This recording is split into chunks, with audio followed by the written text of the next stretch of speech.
Hi, my name is Nick Osborne, aka the Coffee Detective, and today we're going to have a look at the Philips Saeco Syntia fully automatic cappuccino machine, espresso and cappuccino machine.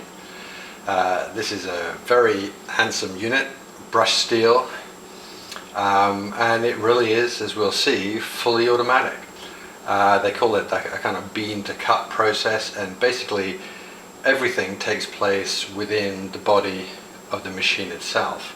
Now, if you've looked at previous Syntia models, you might be looking at this and saying, well, hang on, where's the steaming wand? You know, how am I going to froth my milk for my cappuccino? Well, good question. And like I say, everything in fact is inside, and we'll get to that in a moment, how it works with the milk and steaming the milk. One of the first things that I like about this is up here I put in my whole coffee beans, so I can choose whatever type of coffee I want for my espresso and cappuccino. I can put them in the top there, and I'm going to grind them. It has a ceramic burr grinder inside, and I can grind them just moments, you know, seconds before my espresso or cappuccino is made, so totally fresh. If you want to use pre-ground coffee, you can. There's a little chute here that bypasses the grinder. But for me, that's a great feature. Now, let me see. We'll go through a couple of other things. First of all, we've got the water in here, and you can see the red warning light telling me that the water door is open and it's now closed. There's an option there. You can add a water filter in there if you wish, if you need to.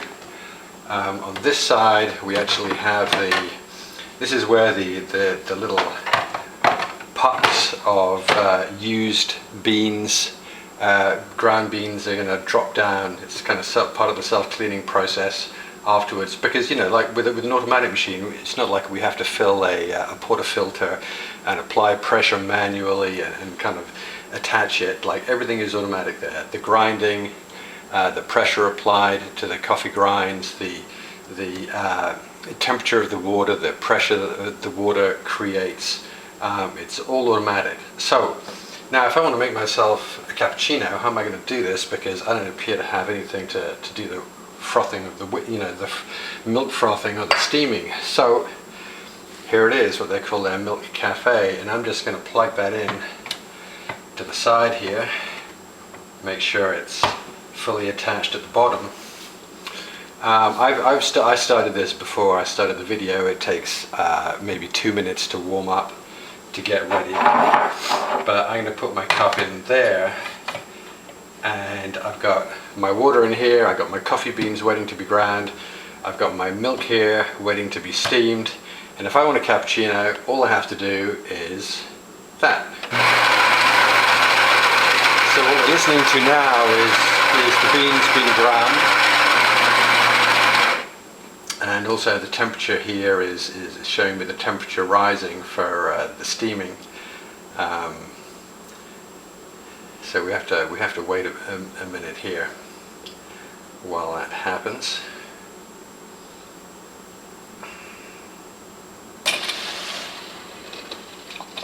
Okay, now we're going to get yeah, you can hear the pump in there working away, building the pressure. So the milk is being drawn out of the cafe here into here, and it is being steamed and then directed straight down into the cup.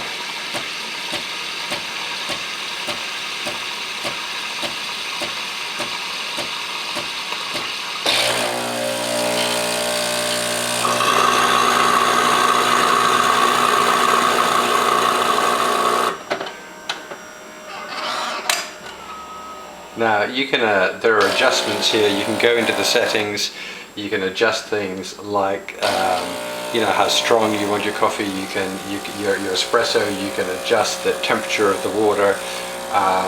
So it's fully adjustable, so that over time you can figure it out. And oh yeah, here comes the espresso. And we're done. So there we go, one cappuccino ready to go. Now, the nice thing about this is that if I'm here with a friend or family, I can just grab another mug, put it in, and I just press that button again, and it goes on and on and on, making me cappuccinos until either the water runs out, the beans run out, or the milk runs out. So it is fully automated in that regard.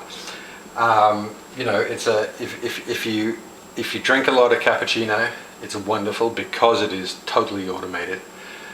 You don't have to worry about that steaming one. That's the, I guess when I'm making, if I'm not using an automatic machine and I have the steam one there, sometimes I make a mess, but the part I don't look forward to is when I actually have to clean everything afterwards. So I'm going to have to clean the portafilter, but particularly with a regular manual espresso machine, I'm going to have to really work hard to kind of clean up the wand, because as you know, the milk kind of gets all gummy and sticky and attaches to it. So I'm done making my cappuccino. This now I take off and I put that in the fridge for next time.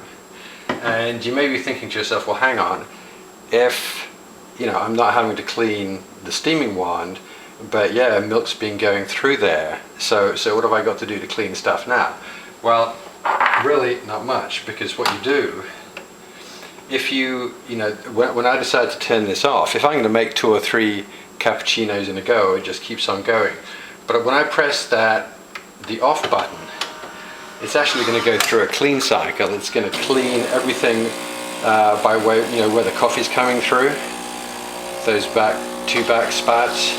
So it's just going to flush those out, and now it's going to flush out the front as well, where the milk comes through. So I mean, it really is pretty much self-cleaning, and it goes through a shorter but similar cycle when I first turned it on. So I just throw that away, and in here, if I can do this without making a terrible mess, I have the little, no, I can't do it, it's falling apart and I'm making a mess. But basically the pucks of coffee after the cycle is finished get deposited in here, and then after a while, once that's filled up a little bit, I can just put that into the compost or throw it away. So it's an amazing machine. What I actually do quite often is, when I've made my cappuccino, I'm a bit greedy for caffeine and the coffee taste, so I sometimes just put it there, and I'll just press the short coffee button here, and I'll get another shot of espresso in there. So it doesn't do any more milk, it just grinds some more beans and gives me a second shot of espresso in my cappuccino. So, do you want this machine? Well, it's not inexpensive. It's certainly you can buy machines that make cappuccino for a lot less. It's not really small. The front profile is quite good. It's like about 10 inches, but it's a little bit deeper. So you do need a bit of counter space.